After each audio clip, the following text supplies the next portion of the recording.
Das hier ist eine aktuelle PC Games, die Ausgabe 6 2025. Und das hier, das ist meine 21. PC Games, die ich jemals gekauft habe, die Ausgabe 6 1995. 30 Jahre dazwischen, da schauen wir doch jetzt mal gemeinsam rein. Scheinbar werde ich einfach alt. Ich erinnere mich an dieses Cover noch richtig gut. Überhaupt die alten Coverdesigns der PC Games sind mir echt gut in Erinnerung geblieben. Und hier Heart of Darkness groß auf dem Titel, das weiß ich noch. Von diesem Spiel war ich in der Vorschau unfassbar fasziniert. Was haben wir eben? Heart of Darkness, Flashbacks, Rückkehr auf dem Cover und auch drin ein toller Artikel. Dann Bing, Spaß in der Klinik und eine Cover-CD-ROM mit unfassbar vielen Demos. Hier steht's.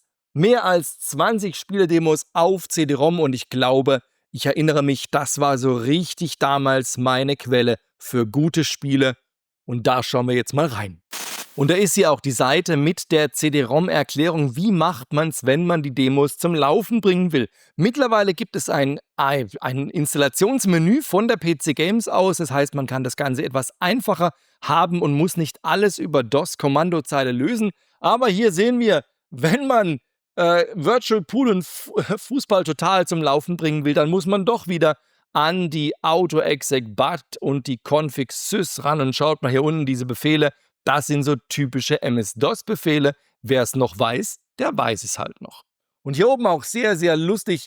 Die neue Folie um die CD-ROM muss sehr sorgsam entfernt werden. Ach nein, verwenden Sie einen spitzen Gegenstand, um die Folie vom Loch in der Mitte aus zu entfernen, verletzen Sie dabei nicht die Unterseite, sonst ist die CD-ROM nicht mehr lesbar. Passen Sie außerdem auf, dass die CD-ROM nicht zerbricht. Also ganz ehrlich, ich weiß nicht, ich hab's probiert, eine CD-ROM zerbrechen, das ist erstens ziemlich anstrengend und es macht eine Mordsauerei. Es ist wieder einmal Messezeit und die PC Games berichtet von der ECTS und natürlich gibt es wieder die Vorschau auf einige Hochkaräter des Spielebereichs. Hier zum Beispiel bei Bullfrog sieht man 2 brandheiße Fortsetzungen, Magic Carpet 2 und Syndicate Wars, beziehungsweise ja, Syndicate 2, das waren doch ganz tolle Nachfolger, die sich wirklich gelohnt haben. Dann hier unten sieht man ein kleines Vorschaubild auf Simon the Sorcerer 2 und dann natürlich weitere Spiele, Vorschauen mit kleinen Bildchen. Hier unten zum Beispiel Stonekeep und witzig, was dabei steht. Stonekeep wird von Messe zu Messe beeindruckender. Es stellt sich jedoch die Frage, ob es jemals erscheinen wird. Ja, Stonekeep, das war so ein Dauerbrenner, der niemals erscheinen wollte. Und auf dieser Seite sind alleine die Spieleherstellernamen eine Augenweite. Microprose, Mindscape, Novalogic, Origin. Also alles Namen, die man damals einfach kannte, liebte und die so richtig geniale Spiele auf den Markt geworfen haben. Hier unten, das sieht man, Crusader müsste das sein. Dann hier von Origin, Novalogic. Ja, also richtig geniale Spiele, die da kommen sollten. Also die 90er waren spieletechnisch einfach ein Traum. Hier unten sehen wir etwas, was auch in diesem Zeitraum um sich gegriffen hat. Langsam 95, 96, da wurden die Spiele plötzlich dreidimensional, Lemmings 3D. Ob die dritte Dimension immer so wirklich lohnend war, um den Spielspaß zu erhöhen, lasse ich mal dahingestellt. Dann hier oben wieder einmal eine Vorschau auf Last Dynasty. Auch so ein CD-ROM-Interaktiv-Kracher der damaligen Zeit mit Schauspielern und allem drum und dran. Natürlich ist auch Virgin wieder mit am Start. Wir sehen hier unten Vorschaubilder für 11th Hour und Lands of Lore und hier unten einen Vorschaukasten für Dungeon Keeper. Dungeon Keeper, auch so eine Spieleperle der 90er. Das war richtig spaßig und witzigerweise Dungeon Keeper macht heute immer noch sehr viel Spaß. Das Cover hat es angekündigt und dieses Mal ist es Gott sei Dank nicht nur eine einzelne Seite. Nein, es ist ein riesen Vorschaubericht auf Heart of Darkness, ein Jump'n'Run im Stile von Flashback und ich erinnere mich wirklich, diesen Artikel, den habe ich gelesen und wieder gelesen und wieder gelesen. Ich habe die Screenshots mir angeschaut, immer und immer wieder. Dieses Spiel hat mich total fasziniert in der Vorschau. Auch die ersten Videos, die ich davon gesehen habe, die fand ich einfach wahnsinnig beeindruckend. Irgendwann konnte man mal das Intro irgendwo, glaube ich, sehen. Also, habe ich mich auf dieses Spiel gefreut. Na, und es las sich ja auch wirklich herausragend, was da auf uns zukommen sollte. Hier diese diese Bewegungsstudien des Hauptcharakters mit ganz, ganz vielen gezeichneten Frames, also alles butterweiche Animationen, diese fantasiereiche Grafik, die tollen Rendersequenzen, diese unfassbar bunte Welt, also all das las sich einfach total genial und ich habe mich wahnsinnig auf dieses Spiel gefreut. Ich habe wirklich dieses Heft allein wegen dieses Artikels, glaube ich, mehrfach in der Hand gehabt und immer wieder gelesen. Also wirklich ein riesiger, genialer Vorschaubericht mit einer Menge Infos, tolle Sonderkästen, tolle Hintergrundinformationen, wie es entsteht, wie es gemacht wird, wie sie sich's ausdenken und was sie sich dabei vorstellen. Ja, und hier unten steht's. Ziel war Weihnachten 95 steht's in den Regalen und das war gar nicht so. Heart of Darkness ließ bis 1998 auf sich warten und ich muss sagen, so groß der Hype und meine Vorfreude drauf war, als es dann endlich erschien, hatte ich irgendwie keine rechte Lust mehr drauf und ich muss auch sagen, es hat sich nicht so gespielt, wie ich mir das dachte. Es war sau schwer, ziemlich frustig, also es war dann so überhaupt nicht meins. Aber diesen Vorschauartikel, den habe ich einfach geliebt und habe mich damals richtig drauf gefreut. Naja, schade halt. 95 war die herrliche Zeit der CD-ROM-Interaktivspiele und hier wieder eine Vorschau auf eines davon, nämlich Frankenstein Through the Eyes of the Monster. Ach du lieber Himmel. Ja, jedenfalls habe ich nie gespielt, ist mir aber in Erinnerung geblieben, weil ich da Vorschauvideos gesehen habe und Tim Curry war mit an Bord in diesem Spiel und vielleicht hat es einer von euch gespielt, vielleicht war es gut, vielleicht auch nicht. Wie gesagt, das ist total an mir vorbeigegangen. Da hatte ich wirklich nicht so den Draht dazu, aber es las und sah in den Vorschauvideos wirklich beeindruckend aus. Man kann ja auch nicht alles spielen. Man hatte ja nicht die Zeit. Ich bin nicht ganz sicher, ob sich jemand von euch noch an Command & Conquer erinnert. Nein, Spaß, natürlich Command & Conquer. Wow, was für eine Strategiereihe. Ich erwähne es ja immer wieder, ich bin ja der absolute Strategie-Loser, aber bei Command & Conquer konnte auch ich nicht widerstehen. Wow, was war das damals hier? Die Rendersequenzen, das war einfach der Oberhammer. Damals haben sie ja dann noch mit echten Schauspielern gedreht. Dann diese Spielegrafik, die sah einfach sensationell aus und dann war das Ding ja auch noch strategisch, spielerisch einfach der absolute Oberhammer. Also das hat selbst mich beeindruckt und stundenlang an den Bildschirm gefesselt und hier war der erste Vorschaubericht drin. Oh, Command & Conquer, herrlicher Klassiker. Absolut herrlicher Klassiker. Manche Spiele liebt man oder man liebt sie nicht. Das war damals so und das ist auch heute noch so. Und bei manchen Spielen ist es so, dass man sie heute irgendwie immer noch ins Herz geschlossen hat. Und das ist bei mir mit Lost Eden definitiv der Fall. Schaut euch mein Retro-Gameplay-Video an zu Lost Eden. Das war eines der Spiele, was mich massiv beeindruckt hat, was mich unheimlich mitgenommen hat. Da habe ich wirklich die Demo immer und immer und immer wieder eingelegt. Da konnte man nämlich neben dem Intro auch den ersten Teil des Spiels genießen. Und das war sowieso der grandioseste Teil mit dieser Musik, dieser Dino-Welt. Und das war alles so unfassbar beeindruckend. Ich weiß, das war eines der Spiele, die haben polarisiert. Nicht jede Zeitschrift hat gesagt, das wäre gut. Hier die PC Games war etwas wohlwollender. Die haben geschrieben, ja, ist ganz okay, sehr faszinierend, sehr beeindruckend. Ich weiß, andere Zeitschriften haben gesagt, Gameplay eher so mau. Das war ja auch so. Also wirklich Lost Eden, eines der Spiele, die man mochte oder nicht mochte. Ich mag's immer noch. Konsolenumsetzungen für den PC hatten ja den schlechten Ruf, dass sie meistens eher mau waren. Auf den Konsolen gut, auf dem PC eher so, Street Fighter 2 war so ein Beispiel, hier allerdings dann ein Jahr später Super Street Fighter 2 Turbo und im Test kommt's raus, das ist eine richtig gute Umsetzung dieses Spiels für den PC. Natürlich, die Mega Drive-Version hat vorgelegt und der PC hat in diesem Fall nachgezogen. Es hat Spaß gemacht, es spielte sich gut, die Grafik war klasse. Ansonsten muss ich, glaube ich, zu Street Fighter 2 überhaupt nichts sagen. Das ist ja wirklich ein legendärer Klassiker. Nicht nur der PC- und auch Konsolenära, sondern vor allem auf den Arcade-Automaten. Mein Gott, wer ist nicht mal irgendwann vor einem Street Fighter 2 Automat gestanden und hat fasziniert zugeschaut, wenn einer gespielt hat, der es richtig beherrscht hat. Wow, das waren noch Zeiten. Und neben den großen Brenner-Titeln gab es natürlich auch immer wieder mal kleinere Exoten, unter anderem hier die total verrückte Rallye, ein Brettspiel-Klassiker als PC-Umsetzung. Ja, das kann man dann doch mal spielen. Ich weiß es deshalb noch, weil ich das mit einem Freund dann gespielt habe. Wir saßen zu zweit vor einem PC, ja, so hat man das damals gemacht und haben die total verrückte Rallye gespielt. Ich erinnere mich allerdings nicht mehr an viele Details aus dem Spiel. Ich kann euch nicht sagen, hat es Spaß gemacht oder war es einfach nur spaßig, weil wir es halt zu zweit gespielt haben.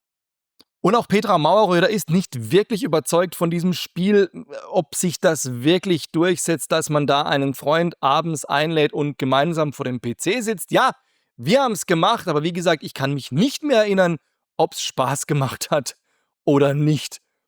Meine Güte, das ist 30 Jahre her, man kann ja nicht mehr alles wissen. Irgendwie gibt es dann auch Spielereien, die sind einfach nicht tot zu kriegen. Ich weiß, Elite habe ich damals bei meinem Kumpel auf dem Amiga zum ersten Mal gespielt und gesehen. Ich fand die PC-Umsetzungen ziemlich mies und bei Elite 3 habe ich mich dann auch schon gar nicht mehr dazu überreden lassen, das irgendwie ins Laufwerk zu legen. Nein, das war einfach nicht meins. Aber es war natürlich ein Begriff für mich, für meine Kumpels und ich glaube, der Kumpel mit dem Amiga hat es dann sogar gespielt später. Bin ich aber nicht mehr ganz sicher. Aber wie gesagt, das war nicht mehr meins. Nee, also da waren dann gerade im Weltraumbereich echt andere Spiele am Markt. Alleine, wenn ich überlege, X-Wing, TIE Fighter, dann natürlich die Wing Commander-Reihe, da hatte sowas bei mir überhaupt keine Chance mehr. Ich war damals ein absoluter Adventure-Liebhaber. Natürlich war LucasArts für mich die absolute Nummer 1, da ging nichts drüber. Und dann hat man sich eben umgeschaut, was gibt's denn noch so am Markt. Es gab ja noch andere gute Adventures. Flight of the Amazon Queen ist mir in Erinnerung geblieben, aber nicht unbedingt sehr positiv. Ich meine, das habe ich mal ausgeliehen gehabt. Ich meine, ich hatte das auch mal drauf. Ich meine aber, es hat mir nicht wahnsinnig viel Spaß gemacht. Das war dann doch nicht so meine Kragenweite. Aber ich weiß es nicht mehr genau. Testbericht liest sich auch nicht so ganz überschwänglich, also es war scheinbar, keine Ahnung, nicht so prickelnd.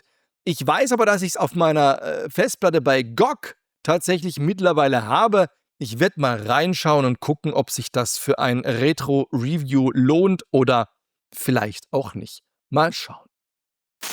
Der Test zu Tank Commander ist mir aufgefallen, weil ich weiß, das hat ein Bekannter von mir damals gespielt und zwar im Multiplayer über das Internet. Das weiß nicht mehr genau, war es im Netzwerk oder im Internet? Ich bin mir nicht mehr ganz sicher. Ich weiß, ich war bei ihm zu Besuch und er hat mir das erklärt und das war schon sehr beeindruckend. Spielen über Leitung mit anderen. Wow, krass. Und hier unten im Statement-Kasten steht es auch. Auch nachdem man die Multiplayer-Option und gegebenenfalls die VR-Helme ausprobiert hat, verspürt man schnell und so weiter. Also Multiplayer-Option und VR-Helme? Okay.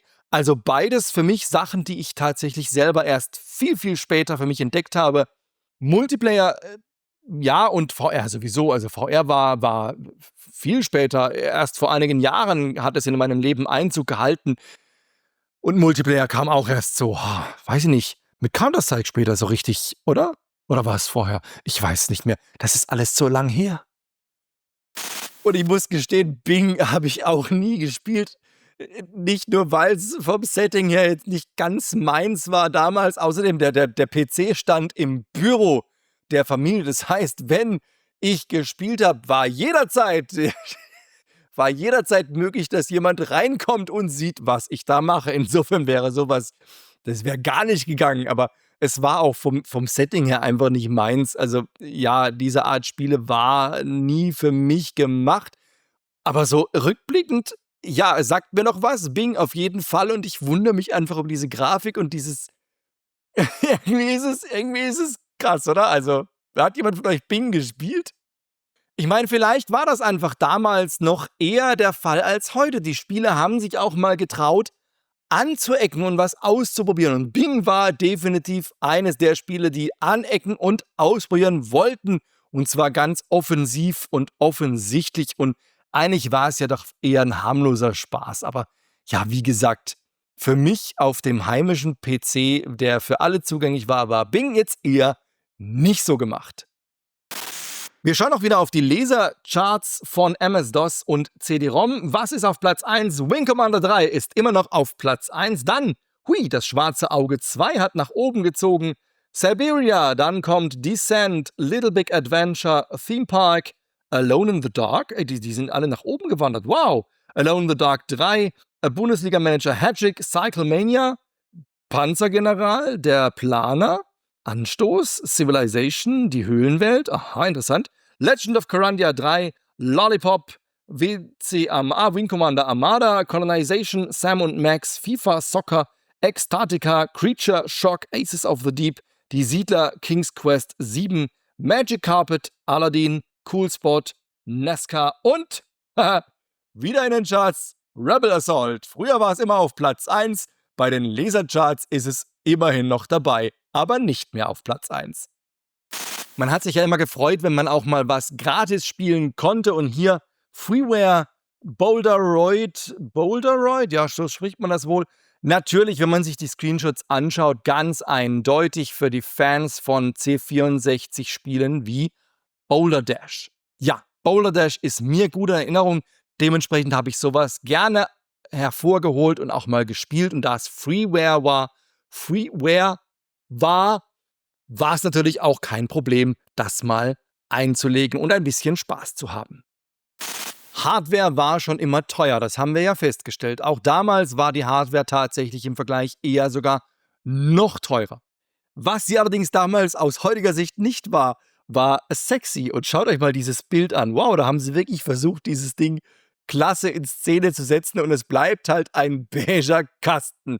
Aber was für einer! Lest euch mal diese Specs durch. Der neue Pentium mit 120 MHz ist ein wahres Meisterstück der Pentium-Reihe. 16 MB EDO-RAM mit der neuesten Cache-Technologie, Quad-Speed CD-ROM mit einem Dreifach-CD-Wechsler, die riesige 1 GB Enhanced IDE-Festplatte, 1 GB, nicht Terabyte, 1 Gigabyte. Mit PCI die superschnelle ATI Mach 64 eine ATI Mach 64, wow, mit 2 MB VRAM, die zurzeit leistungsstärksten Lautsprecher auf dem Markt und ein 17 Zoll Vivitron-Monitor. Also, wow, was für Hardware damals, davon konnte ich nur träumen. Bei mir war 486 DX33 angesagt, das war ein Desktop-Gehäuse und der 14 Zoll Monitor stand oben drauf. Da konnte ich von so einer Kiste ja nur träumen. Schön sind sie ja nicht, die Farbe auch nicht, aber für uns damals war es die absolute Traumwelt. Und natürlich schauen wir auch wieder auf die Leserbrief-Section unseres geliebten Rainer Rossi. Ross hier, das kann ich mir nicht nehmen lassen. Und ich habe dieses Mal einen rausgesucht, der ist nicht so lang, das macht sich ganz gut für mein Video. Und er ist aber sehr witzig, weil es ist so ganz typisch Rainer. Aber eigentlich sind ja alle Leserbriefe typisch Rainer. Mit dem Titel Wertvoll. Hallo Rainer, ich lese die PC Games schon eine geraume Weile und bin eigentlich immer recht zufrieden damit. Allerdings fällt mir immer wieder auf, dass sich eure Bewertungen oft recht erheblich von denen eurer Konkurrenz unterscheiden. Es ist nicht so, dass ich euch nicht vertrauen würde, es wundert mich nur. Kannst du mir erklären, wie ihr auf eure Wertungen kommt und woher der Unterschied stammt? Und der Rainer hat geantwortet, wenn ich in alberner Stimmung wäre, würde ich es wieder auf Oliver, der war's, Menne schieben. Aber eine ernste Frage soll eine ernste Antwort bekommen, auch wenn es schwerfällt. Das betreffende Spiel wurde in der Redaktion nicht nur vom Tester gespielt, sondern möglichst viele Redakteure werfen einen oder mehrere Blicke darauf. Dann wird das Game einem Vergleich mit ähnlichen Spielen, welche auch schon einmal bewertet wurden, unterzogen. Abschließend kommt die Wertungskonferenz. Wir setzen uns zusammen und beraten, welche Noten das Spiel bekommen soll und warum. Wie unsere Mitbewerber ihre Wertungen machen, entzieht sich leider meiner Kenntnis. Darum kann ich dir auch nicht erklären, wie es zu Unterschieden kommen kann. Ja, ein richtig typisches Thema. Auch mir ist es aufgefallen. Mein Bruder hat immer die PC-Player gekauft und ich dementsprechend natürlich die PC-Player auch gelesen. Und es ist mir oft aufgefallen, dass die anders, manchmal gefühlt auch kritischer bewertet haben. Aber ja, wie er hier schreibt, es ist einfach Redaktionsgeschmackssache tatsächlich. Und es war damals und wie heute eben so, man muss die Spiele einfach probieren und gucken, macht's Spaß oder macht's keinen Spaß. Und dafür hatte man ja dann die CD-ROM, wo das Ganze drauf war. Und damals gab es ja viele, viele Spiele-Demos. Man konnte es also vorher probieren. Tja, schön. Ernst gemeinte Frage, ernst gemeinte Antwort von Rainer Rossert. Einfach toll. Lieber Rainer, wenn du das hier siehst, wir vermissen diese Zeit der Leserbriefe. Vielen, vielen Dank dafür. Spielen unter Windows war für mich damals, wie ich vorhin gesagt habe, kein Thema. Aber hier hat es sich angekündigt. Windows 95 war im Anrollen. Und was ich damals noch nicht ahnen konnte, das sollte wirklich alles revolutionieren. Windows war für mich eigentlich tatsächlich eher so ein Zusatzsystem auf dem PC, das man eben hatte, um mal Word zu starten oder eine Excel zu machen. Aber ansonsten habe ich immer direkt ins DOS gebootet, weil ich ja dann spielen wollte. Mit Windows 95 sollte das anders werden. Damit wurde alles ein bisschen standardisiert. Es wurde alles ein bisschen einfacher. Und als dann DirectX kam, war natürlich sowieso die Spielewelt irgendwie einfacher geworden. Es war nicht mehr ganz so herausfordernd, ein Spiel zu starten. Aber es sollte noch ein bisschen dauern, bis ich damit angefangen habe. Hier war auf jeden Fall der Vorschauartikel drin. Und man sieht ja an diesem Sonderkasten, noch ist es nicht so, dass man die Spiele einfach unter Windows laufen lassen kann. Nein, das kam natürlich alles erst. Also der Übergang sollte noch ein bisschen dauern und bei mir auf dem heimischen PC hat es sowieso noch ein bisschen gedauert, bis dann Windows 95 Einzug gehalten hat. Aber das war schon ein ganz guter Sprung. Ich glaube, ohne Windows möchte heute keiner mehr. Also MS-DOS-Eingabeaufforderung, ja, ist jetzt nicht mehr so wirklich sexy. Ist schon okay, dass das vorbei ist. Aber es war eine witzige Zeit. Wir schauen auf die Coming-Up-Section. Womit geht es beim nächsten Mal weiter? Mit der Game Developers Conference, mit einem Artikel über CD-ROM-Laufwerke, Sim Tower, eine Sim-Simulation, dann einem Artikel über The Last Dynasty. Ich bin gespannt, ob es dann wirklich kommt. Virtual Pool und der Räder auf der Schiene von Spielen, die mir was sagen, aber ich niemals in der Hand hatte. Da ist sie schon, die Ausgabe 795 und man sieht natürlich sofort auf dem Cover Full Throttle, Vollgas, das Adventure von LucasArts. Auf den Artikel freue ich mich ja riesig. Ein geniales, für mich geniales Spiel. Nicht alle mochten es, aber ich fand es genial. Dann natürlich Star Trek A Final Unity, ein richtig gutes Spiel, habe ich mir sagen lassen. Ich habe es damals leider nicht gespielt, aber ich habe es mittlerweile nachgeholt, ein bisschen reingeschnuppert. Richtig klasse, muss man sagen. Freue mich auf das Heft. Ja, und dann auf der Cover-CD-ROM natürlich Rebel Assault 2, Terminal Velocity, also ein Haufen gute Demos, Jacked Alliance.